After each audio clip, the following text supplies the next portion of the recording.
Thanks for joining us at lunch. This is Bloomberg Quint. I'm Harsha Subramaniam. Good afternoon. I'm Ira Dugal. Let's get to the headlines. The Nifty briefly touches its all-time high levels in morning trade. Currently, both benchmark indices trading in a narrow range.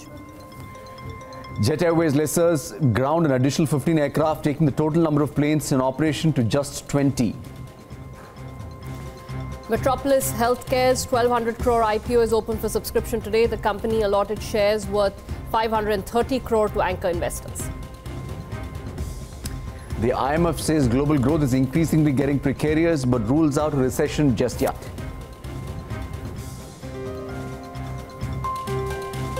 All that coming up, but first let's take a look at how markets are faring. Yatin is with us. Good afternoon, Ira. And after hitting record highs in opening, we have the markets which are more or less in a range today. 25 points up on the Nifty at this point in time. Advance decline ratio also broadly 1:1. So we are probably sustaining those early gains. But if you look at the advance decline ratio, clearly that is slightly deteriorating as we enter the afternoon session. Now, if you look at the gainers at this point in time on the Nifty, we have Indiabulls Housing Finance, Tata Steel, Maruti, and JSW Steel. So it's largely to do with cyclicals, making the moves on the markets. Maruti, again, second day in a row, is up in trade. On the losing side, we have a whole host of PSU stocks as well as oil and gas marketing companies. We have BPCL, GAIL, IOC, which are the top losers in trade today. In fact, BPCL is down as much as 4%, trading at the lowest point in the day. In the active securities, we do have Tata Motors, of course, has come off from the day's high, but is still 2% higher. SAIL, again from the steel pack, is doing well, 4% up for that one. Let's pull up Amara Raja Batteries. That is also one stock which is in focus. The company in exchange filing said that they are terminating the shareholders purchase agreement as well as technical agreements with Johnson Controls. And Johnson Controls will be selling their 2% stake out of the 26% they hold to the promoter family. We tried to reach out the management for a comment, but it's not clear whether or not Johnson Controls wants to fully exit its investment in Amara Raja after the termination of the shareholders agreement. So let's see how really Amara Raja pans out in trade. 3% down for that one, almost 6% down on an intraday basis for that stock. Thanks for that, Yatin. Quick check on two interesting charts, one on FII, the other one on volatility, the comparison as well. Bring up the FII number on the chart, and this is an interesting one where we've seen the largest quarterly foreign inflow in 6 years that have propelled the rally that we've seen over the last couple of weeks. That's the largest quarterly foreign inflow in six years that's propelled Indian stocks to a record. The second one is an even more interesting one. This is a comparison on the unusual moves that you've seen between WIX and the Nifty. Let me also bring in Neeraj at this juncture, because the conversation really is about, at this point when market touch record highs, is a question on the question on valuations invariably comes up. Yeah, so when I wrote this piece, and I was firmly of the opinion that we are overvalued, Ridham has not rich. Yeah, Ridham has said that it is not too rich, and we'll get to that as well. But some data points, right? So we compare the usual P metrics, and you can argue whether it's a right one or wrong one because earnings haven't been trending, and therefore P may not be the right metric to look at it. But if you look at the standardized model, which is the P multiples, compared to all the BRIC nations, India, on a relative basis to itself, the 5-year averages, and to the BRIC nations, trades at a substantial premium. So that is part one. Now, again, as I said, you can argue that whether this is the right way to look at it is a separate conversation altogether. But the recent rise also leads to India being in the overbought territory. I mean, we all rejoicing the fact that we are gaining and have gained so well. But if you look at the RSI charts, India is certainly in the overbought territory. And mind you, the other EMs or the other BRIC nations or the other Asia ex-Japan markets aren't exactly in overbought territory. So that's the other thing. Then this constant referral to growth, not just on global funds, but India as well, and the high frequency indicators, I mean, core sector growth, auto sales numbers, air passenger traffic growth, which have all come off, probably indicating that all is not too well when it comes to growth. Interestingly, Neelkanth Mishra and Credit Suisse, he gave out this quote, and that's how he got to know that in the conference that they had in Hong Kong, Mishra spoke about valuations, but referred to the fact that almost all the companies which attended the conference, the Indian companies, mostly confirmed a growth slowdown, for them at least. But if the large listed companies are speaking about this, then you would probably believe that it would be happening with some of the others as well. What is probably working in India's favor, which could be doing this, one, as we've all spoken now for the last 1 month, the allocation in the EM and the Asia X Japan mutual funds, India dedicated mutual funds, lowest in about 7 years. It may have changed a little bit in the last 1 month because of the money that's come in, but again, ETF money, so maybe the India dedicated funds still don't have high allocations of India, but lower allocation. Hopefully, the earnings will come out of a prolonged slowdown. The HSBC note indicated that they expect a 25% bump up in earnings in FY20. Ridham spoke about a 20% CAGR for the next 5 years. Sure. Debatable whether they'll come or no. And global brokerages have been turning bullish on India, right? Goldman Sachs raised India back to overweight.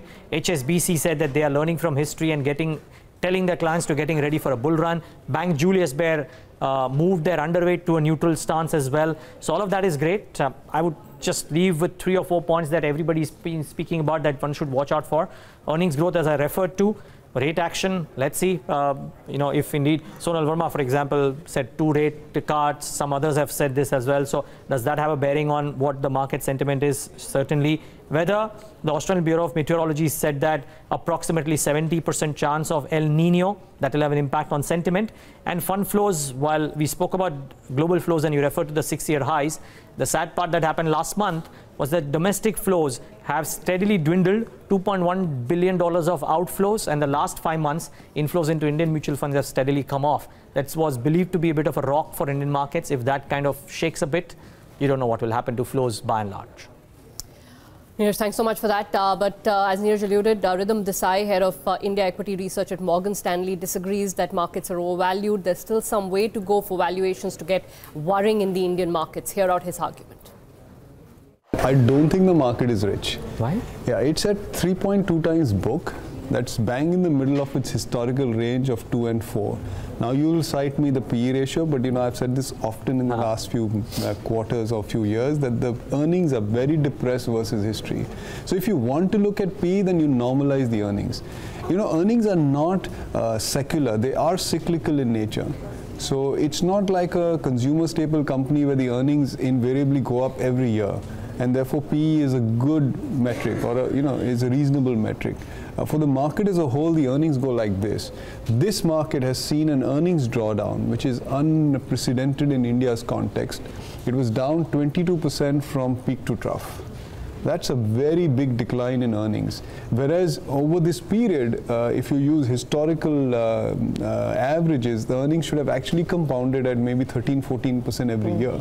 So that's a big fall in earnings versus trend. And how do we know this? We measure the profit share in GDP, and that's actually at the level that it was last seen in 2001.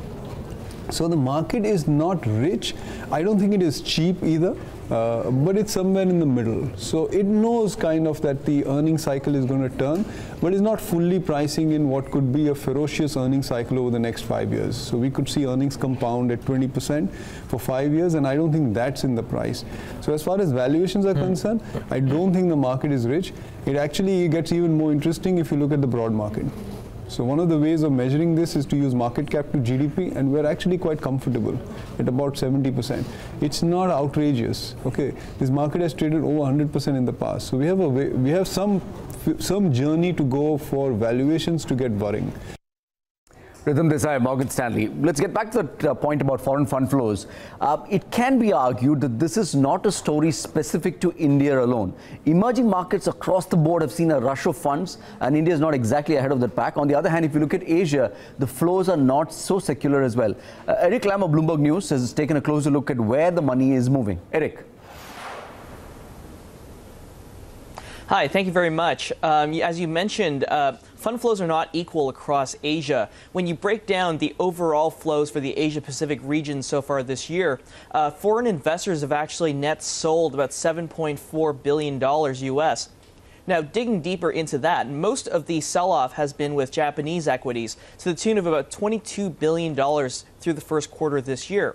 Meanwhile, the other end of the spectrum, most of that money, a lot of northbound investors, that is, are buying into China to the tune of about $17 billion. Other countries that are at the top of the leaderboard include India, South Korea, and Taiwan, which collectively have seen about $13 billion in inflows from foreign investors this year. Eric, many thanks indeed for joining us and putting that in context. That's the picture of fund flows across Asia. Let's shift focus now back home to Mint Street, where Monetary Policy Committee is conducting its bi-monthly meeting. An overwhelming majority of economists polled by Bloomberg expect a rate cut tomorrow. IRA is standing by with all the factors at play this time. This one seems like a little bit of a slam dunk policy, but I would be careful because the RBI and the MPC have ways of throwing surprises. But I'll tell you what the expectation is off the top. 41 or 43 economists polled by Bloomberg are expecting a 25 basis point cut. You're at 6.25 right now on the benchmark repo rate. That would go back to 6, which essentially means that you've undone the 2 rate hikes that you'd seen in 2018. A lot of people will, grumble that what was the need for those 2 rate hikes in any case, given that inflation remains soft. But that's in the past. If they do a 25 basis point cut, you're back to where you were in August 2017, which is 6% on the benchmark repo rate. That decision, though, has a large number of nuances to it, both on inflation and on growth. I will start with growth, which I believe is going to be perhaps the dominant factor in terms of the conversation, although I'll come back to inflation because inflation is certainly not out of the window in terms of the MPC's framework. So, GDP growth is expected to settle at about 7% for the current year. The expectation is that Q3 was slow, Q4 will be slower. But the question is, how worrying is that decline in growth and whether it is continuing or was there a decline in growth which is now stabilized? And actually, if you talk to economists, they're down, split down the middle on that particular note. There are 2 sets of indicators that people are looking at. Pranjal Bhandari put it very well in her recent report where she said that of the 40 high frequency indicators that they actually track, half are in the positive zone, half are in the negative zone. So if you look at some of those, you will see that there is a mixed scenario in terms of growth. So, indicators like bank credit growth are holding up nicely. PMI was soft this month, but still in expansion zone. You have others that are starting to weaken, which is imports, which is auto sales. Some of those indicators have been giving you a mixed set of trends on where growth is headed. I would expect the MPC to actually, do a lot of deliberation on growth. How deep is the slowdown? Where is it coming in from? Is some of it pre-election linked? Because typically pre-elections, you do see a slowdown in growth, which then revives in the post-election period. So, all of that debate will continue. On the inflation side, the debate is not over. Yes, the last policy, you did see the governor say that we are, legally mandated to focus on the headline inflation rate. And, everybody in the markets celebrated and said that that means that there is definitely another 25 basis point cut. Yes, there is probably another 25 basis point cut, but I don't think the MPC managed to answer a couple of key questions as to why core inflation remains so high between 5.5% to 6%. I would advise that everybody go and read a piece by Sajid Chinoy on BloombergQuint.com this morning, which explains that you can't forget about inflation just yet. Not just core inflation, but also inflation expectations, what drives inflation expectations and how they feed into actual inflation.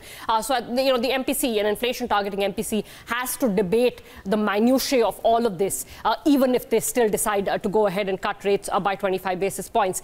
I think the other issue this time around, once again, is going to be around liquidity. A little bit of a debate on the framework of liquidity that the RBI follows. Remember, liquidity is not within the MPC's purview, it's within the RBI's purview. So, a lot of people from the market have jumped at the RBI's throat saying that you've kept liquidity too tight, your framework is outdated, and that's why rates are not transmitting to the broader economy. So while banking liquidity is now relatively comfortable, it's within that plus minus 1% of NDTL band that the RBI likes to maintain it in. The question is that if you are in a rate easing cycle, then should liquidity actually be surplus or close to neutral and not in deficit? And what is the indicator that you are using to actually assess liquidity? The RBI uses the weighted average call rate. Markets are saying that is not the right indicator to look at. It's too small a part of the market, so you need to broaden your view on liquidity. We'll see whether we get anything from the RBI on that front or not. But I think the question of rates not transmitting is an important one because, you know, they've always been worried about rates not transmitting on the downside from banks. But what about the markets? This time around, for instance, you'll see this is the old 10-year bond, that since the last rate cut from the MPC, there's been hardly any change in bond yields. People blame that on the liquidity scenario. I would also say that it needs to be blamed on the government's high borrowing. But, you know, you can quibble about that. But the fact is that the rates haven't transmitted. They haven't transmitted to corporate borrowers either. So if you look at the corporate bond yields, you'll see that the spreads have remained elevated. And again, people are pointing out to liquidity as the reason for that. Although the other argument there would be that credit spreads are wider because you had a credit accident recently. And, you know, confidence is, in the market is also not exactly at its peak. But still, the MPC and the RBI should look at some of these aspects. We will see what actually comes out of it eventually. That's on Thursday. All right, let's move on. Sajid Chinoy is among the 41 economists who expect the Monetary Policy Committee to cut rates by 25 basis points tomorrow, but he cautions that it may well be the last in some time to come. Core inflation continuing to remain at 6%. Rajiv Malik of Macro Shanti believes that the 6-member committee has the room to cut rates by as much as 50 basis points. Listen in. Do expect another rate cut at the April review, just given the benign nature of headline inflation. But we need to be very mindful of what core inflation is telling us. That has been very sticky. The fact that core is at 6% tells me that there is not as much slack in the economy as we think. Output gaps are closing, pricing power is picking up. And, you know, our own research finds that over time, over a 12-18-month period, headline gradually converges to core. So I think that should worry the MPC a little bit. We do expect another cut in April, just given that the benign nature of headline and the trajectory in the foreseeable future. But I think beyond that, the MPC would need to be very careful just to monitor the signals emanating from core and to recognize that some of these year-on-year prints for growth are base effects, and we would expect that as the year goes on and these base effects normalize, the fact that growth is stabilized and maybe inching up should also be a factor. I'd say even more, a bit more aggressive. So I actually think, while you rightly highlighted that a 1/4 percentage point is pretty much a done deal, I think there's a strong case for the MPC to review and go in for a bigger 50 basis point cut, even if it doesn't necessarily want to change the stance. To me, there is no inconsistency between that action and the action on the change in stance. I think analyst MPC itself has been slow in adjusting to the change, both globally and domestically, be it on inflation or as far as growth indications are concerned. So I do think it needs to redeem itself for having had a slow start off the block and to come out with a deeper cut. The Supreme Court's decision to strike down the Reserve Bank of India's February 12th circular comes as a relief for a number of stressed companies which were otherwise headed for insolvency proceedings. Advait Rao, who's spoken to several bankers and analysts, tries to list out the 5 large companies which will actually see some relief. With the Supreme Court quashing the Reserve Bank of India's February 12th circular, bankers and large corporate defaulters can breathe a sigh of relief. This is because the February 12th circular mandated banks to take large corporate defaulters to the insolvency courts in case they couldn't come up with a restructuring or a resolution plan within 6 months of the first day of default. Now, Bloomberg Quinn spoke to several analysts who say that around 34 power companies will be affected that have a total debt of over 2 lakh crores.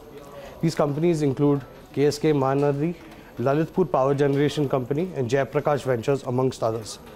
It's Jet Airways, which is currently under the resolution process with the banks, will also be affected, with bankers saying they may relook at the restructuring plan they have put in place so far. Bankers say that so far, whatever NPA recognitions have been made will stand as it is. They do not have any plans to reclassify the accounts. However, because of the Supreme Court squashing of the Reserve Bank of India circular, they are not mandated to force these companies into insolvency within 6 months. Therefore, there is more time to restructure the accounts or find an appropriate buyer and resolution plan going forward. So has the RBI lost its power to direct banks to take a debtor to insolvency? Well, no, says Sajjan Puvaya, the lawyer who represented the power producers in this case. He spoke to Menaka and he says the Supreme Court has not found fault with the Section 35AA, but such references have to be on a case-to-case basis and not a blanket rule.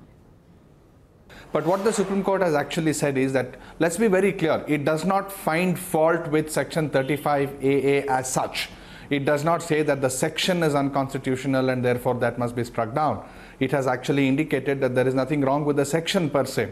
But what it finds fault with is the exercise of the power of the RBI under that section, because it indicates that for the RBI to exercise power under section 35AA pursuant to a direction or a notification from the Government of India, it has to be specific. It has to be for a default. It must actually therefore have a rational indicator in terms of what it intends to do. It can't be a scenario saying that all people with dark hair, now come on, put them in insolvency, or all people with white hair after September of this year, put them in insolvency.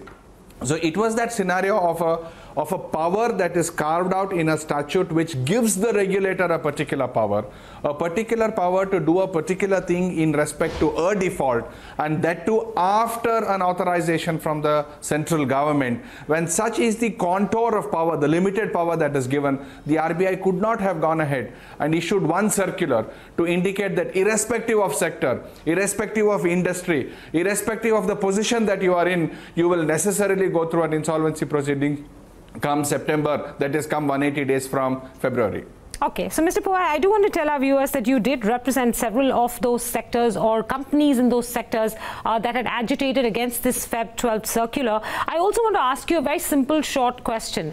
Does this mean, after this Supreme Court decision, that here on, unless the central government has explicitly asked the RBI to seek or ask a bank to move, an insolvency petition against a corporate debtor, the RBI will not be able to do so?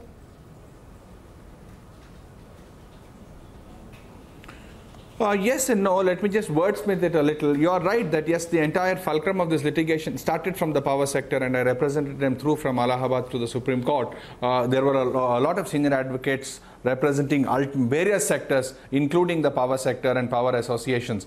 But what the judgment now entails is the following: that if you really, irrespective of sector, if you really want to force the banks and compulsorily mandate the banks to take a particular company through a resolution process under the Insolvency and Bankruptcy Code, that exercise of power must be specific in the sense that it must be rationally oriented to a default, which is a case. The central government may notify, indicating that, okay, in the case of A, B, C, D defaults, I am authorizing the Reserve Bank of India to undertake certain actions. But then the Reserve Bank of India must, by a circular, indicate to the bank saying that I am directing a bank or a consortium of banks to necessarily take case A to the insolvency process under the IBC. It can't be a scenario where the RBI says that I am now directing the banks, irrespective of who you are and where you are, for all debts above a particular value, in 180 days or in 130 days or in 90 days, you will necessarily take them through an insolvency process. Metropolis Healthcare is tapping the primary markets. The country's #3 diagnostic chain looks to raise over 4,400 crore through its IPO, and it's open for subscription starting today. Darshan Mehta caught up with Managing Director Ameera Shah to understand the company's business and brand strategy. Listen in. If tomorrow you or somebody in your family wanted to get a test done, let's say for cancer or something significant, would you go by what promotion you see on a billboard? Would you go by what advertising you see in a newspaper? Or would you say that, look, let me go to my doctor and let me go to a trustworthy lab which really helps me figure out what is going on in my body? See, you have to remember, people only go to a diagnostic lab once or twice a year, and the average spend is 600-700 rupees. Pricing is not the issue, because people are saying, when I'm sick, I want to genuinely know what's happening in my body. I'm not interested in who gives me 50 rupees discount and 100 rupees discount, because if your diagnosis is wrong, your treatment will be wrong. Right? And 70% of treatment decisions require correct diagnosis. So what we have actually seen is that when you're doing a brand strategy which is consumer-led, and see, a brand only gets built is if you have earned that trust from consumers. And we have spent more than 38 years in earning that trust from doctors and consumers who rely on Metropolis reports for their treatment. So it's very difficult for a new entrant or an existing entrant to come just simply advertise and earn that trust overnight unless they have delivered that year by year, experience by experience. So you're saying that you haven't cut your prices. Prices are going high. What's the pricing trend?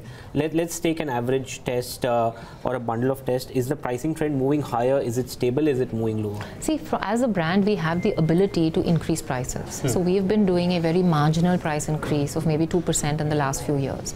But that's not because we don't have the ability to increase prices. That's because we are in healthcare and we want to make sure that we are not making things unaffordable for patients. We are in a social sector also where you have to balance at the end of the day what is good for citizens of the country along with commercial interests. So our strategy actually is not a increase prices every year drastically and take from patients. Our strategy is increase volumes, do very small price increases maybe every couple of years, but do a test product mix strategy, which basically means that today if let's say somebody is diagnosing heart disease with a cholesterol, there are today far better diagnostic tools and tests available to diagnose the same heart disease, which is good for the patient and better for the doctor to make a treatment decision. So Metropolis educates the doctors that, look, these are the tests which are available. Why don't you start using more effective diagnosis tools? And we move the patient up the value chain. As we move the patient up the value chain, actually the realization for Metropolis also for patient is better and the patient gets a better diagnosis. So it's a win-win for both. Metropolis waiting for an IPO. IMF Managing Director Christine Lagarde has said the global economy has lost some more momentum since IMF's last downgrade in January. She does not anticipate a recession in the near term, but calls the situation precarious. Bloomberg's Stephen Engel reports.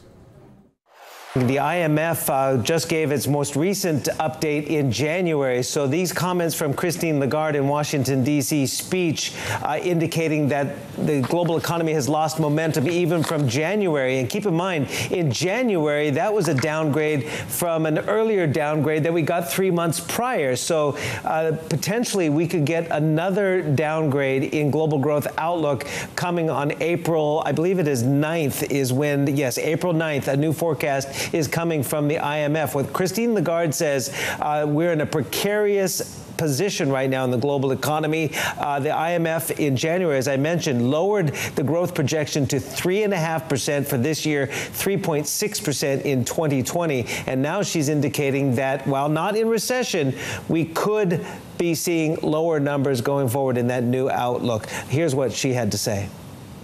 We do not see a recession in the near term. In fact, we expect some pickup in growth in the second half of 2019 and into 2020. So you see now what I mean by unsettled. And indeed, the global economy is at a delicate moment. Delicate moment indeed, including the WTO saying they're slashing the global growth outlook on trade to 2.6% for world merchandise trade growth. That would be the lowest level in 3 years. All right, that's all the time we have on Power Lunch. Thanks so much for watching. Thanks for watching.